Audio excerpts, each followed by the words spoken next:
Le président Tayyas Selassie a donné des instructions de travail à l'ambassadeur Legacy Toulou qui a été nommé ambassadeur d'Éthiopie à Djibouti.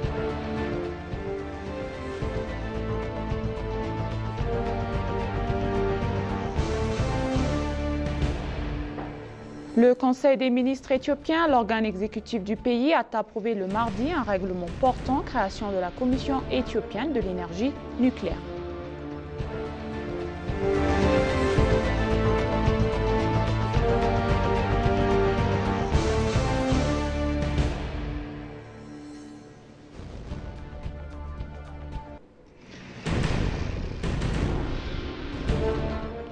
Bienvenue chers téléspectateurs, c'est moi Ida Guerremo avec le journal du mercredi 15 octobre 2025. Restez avec nous.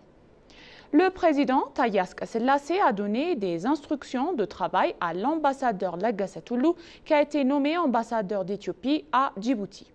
L'ambassadeur Legacy Toulou a été nommé ambassadeur d'Éthiopie à Djibouti. L'ambassadeur Legacy Toulou a reçu ses lettres de créance des mains du président Tayyas Selassie et a prêté serment devant le président de la Cour suprême fédérale, M. Théodros Meret. Le ministère des Affaires étrangères a annoncé que le président Tayyas Selassie a donné des instructions de travail à l'ambassadeur Legacy Toulou pour renforcer davantage les relations globales entre l'Éthiopie et Djibouti. La cérémonie s'est déroulée en présence du ministre des Affaires étrangères, Gédéon Timotheos, et du ministre d'État des Affaires étrangères, l'ambassadeur Biranou Tsaggaï. L'ambassadeur Legacy Toulou est connu pour avoir été auparavant ministre des services de communication gouvernementaux.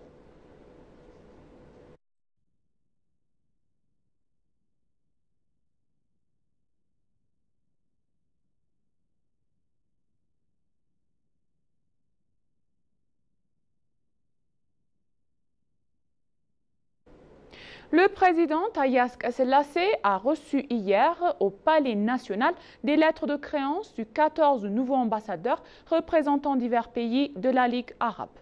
Les nouveaux ambassadeurs sont ceux de la Mauritanie, du Kazakhstan, du Saint-Siège ou du Vatican, du Bangladesh, de la Ligue arabe, de l'Indonésie, de la Serbie et de la Suède. Le président Tayyas a également reçu les lettres de créance des ambassadeurs du Canada, de la Suisse, de l'Égypte, de la Hongrie, de Saint-Marin et du Turkménistan. La cérémonie s'est déroulée en présence du ministre des Affaires étrangères, Gédéon Timotheos, et du ministre d'État des Affaires étrangères, l'ambassadeur Biranou Tsaggaï.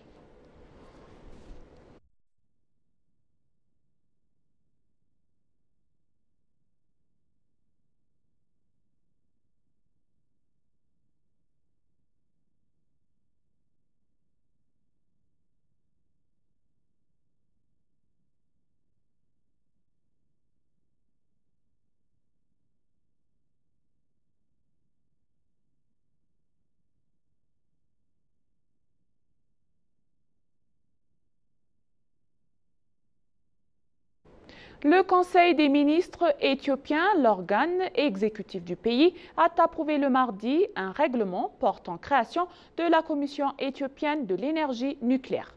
Le Conseil des ministres a déclaré dans un communiqué que ce règlement confiait à la Commission nouvellement créée la mission de diriger et de coordonner les efforts du pays d'Afrique de l'Est en matière d'utilisation pacifique de la technologie nucléaire conformément aux cadres internationaux.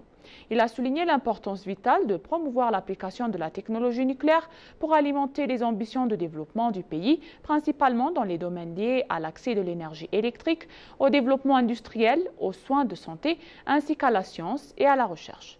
Après de longues discussions sur le sujet, le Conseil des ministres a décidé à l'unanimité que le règlement entrerait en vigueur dès sa publication officielle, a indiqué le communiqué.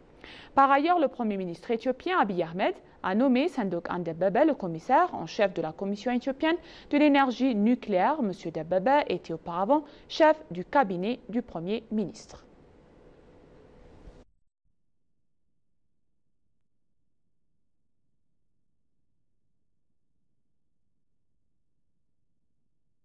Dans une autre histoire, le Premier ministre Abiy Ahmed a nommé Sandoq Debebe au poste du commissaire de la Commission éthiopienne de l'énergie nucléaire à compter du 14 octobre 2025. Le Conseil des ministres a approuvé cette nomination lors de sa 49e session ordinaire, conformément au règlement de la Commission qui prévoit que le commissaire entre en fonction à la date d'approbation. Sandokan Debaba est titulaire d'une licence en sciences alimentaires et d'un master de sciences alimentaires et nutrition.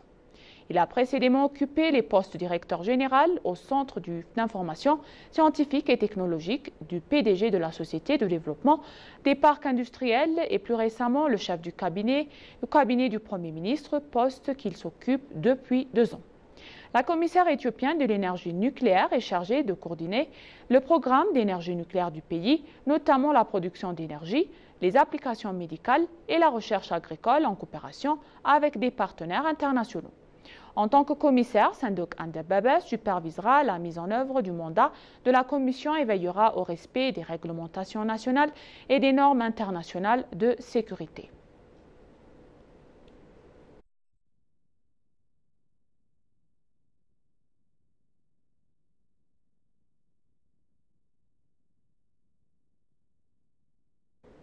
Une délégation éthiopienne de haut niveau dirigée par le ministre des Finances Ahmed Shide a eu des échanges fructueux avec Ndiamé Diop, le vice-président de la Banque mondiale pour l'Afrique de l'Est et l'Afrique australe lors des assemblées annuelles de 2025 de la Banque mondiale et du FMI.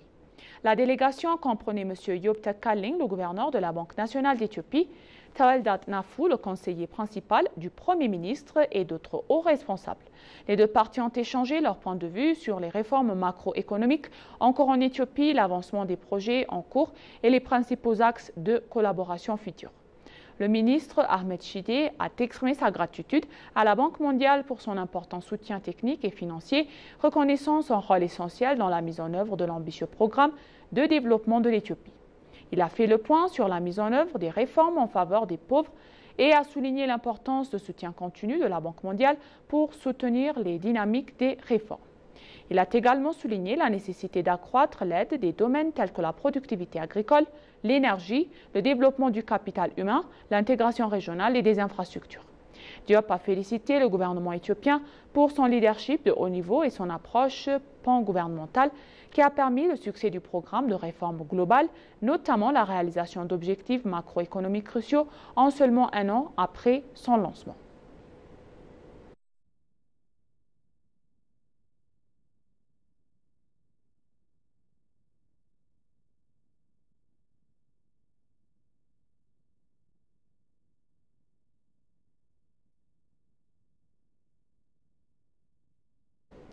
Le directeur général de l'administration de la sécurité des réseaux d'information, M. Tegus Hamid, a déclaré que la capacité de réponse aux cyberattaques ciblent les infrastructures technologiques clés en Éthiopie avait été renforcée. Selon le directeur général de l'administration, Tegus Hamid, la stratégie Éthiopie numérique 2025 a été élaborée et mise en œuvre au cours des 5 dernières années. Il a expliqué que cette stratégie est axée sur la numérisation, la modernisation des services et la technologie et qu'elle a donc été élaborée avec soin pour être efficace dans tous les domaines. Il a ajouté que l'Éthiopie numérique 2025 a créé des opportunités d'expansion numérique en améliorant la compréhension des technologies par les citoyens. Il a toutefois également souligné que le contenu et la nature des cyberattaques évoluent avec l'essor des technologies. Il a ajouté que nous travaillons toujours avec prudence en mettant en place des centres de contrôle et de réponse dotés d'un système de préparation permanent permettant de prévenir les cyberattaques.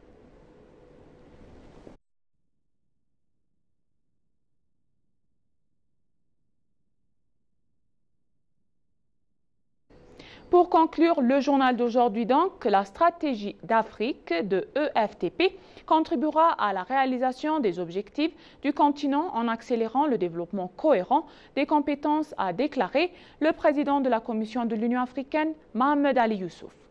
Il a également affirmé que des politiques cohérentes en matière de compétences de la coopération sont essentielles pour exploiter le potentiel de la jeunesse africaine et en faire un main-d'œuvre productive et compétitive, contribuant ainsi à la transformation du continent.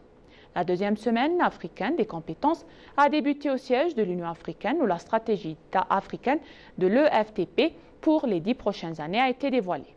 Le président de la Commission de l'Union africaine, Mohamed Ali Youssouf, a déclaré lors de l'événement que le potentiel des populations africaines, et en particulier de leur jeunesse, doit être transformé et une main-d'œuvre productive inclusive et compétitive de l'échelle mondiale. Les compétences qui sont au cœur de l'agenda de 2063 de l'Union africaine constitue un outil essentiel à cet effet.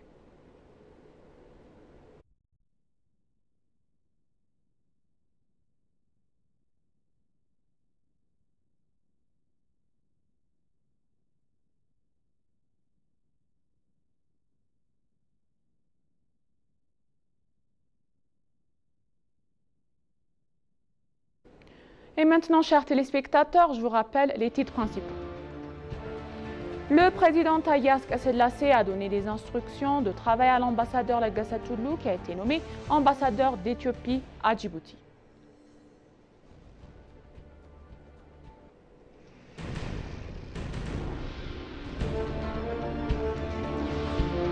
Le Conseil des ministres éthiopiens, l'organe exécutif du pays, a approuvé le mardi un règlement portant création de la Commission éthiopienne de l'énergie nucléaire.